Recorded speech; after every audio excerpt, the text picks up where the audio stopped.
Seorang pelaku ruda paksa balita 5 tahun di Kabupaten Nagan Raya terpaksa dilumpuhkan polisi dengan timah panas. Pelaku ditembak akibat melawan petugas saat hendak ditangkap. Melakukan pengejaran selama 4 bulan, MJ, pelaku pemerkosaan seorang balita yang berumur 5 tahun di Kabupaten Nagan Raya, terpaksa dilumpuhkan polisi dengan timah panas.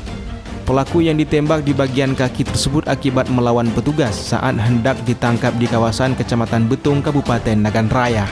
Setelah berhasil dilumpuhkan, pelaku langsung dibawa ke Rumah Sakit Umum Sultan Iskandar Muda untuk mendapatkan perawatan medis yang dikawal ketat pihak kepolisian.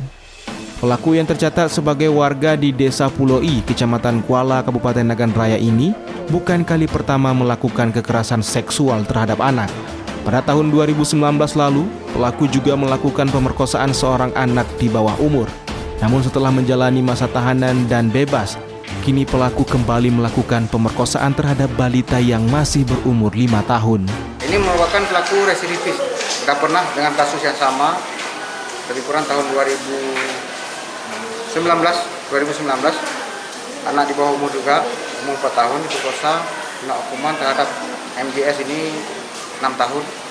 Keluar, dia melakukan lagi terhadap anak di bawah umur juga. Kita lakukan penembakan karena dia melawan petugas. Yang pertama mencoba melarikan diri, karena dia kan residivis. Kita nggak mau ngambil resiko korban petugas, ya kita lakukan tindakan tegas.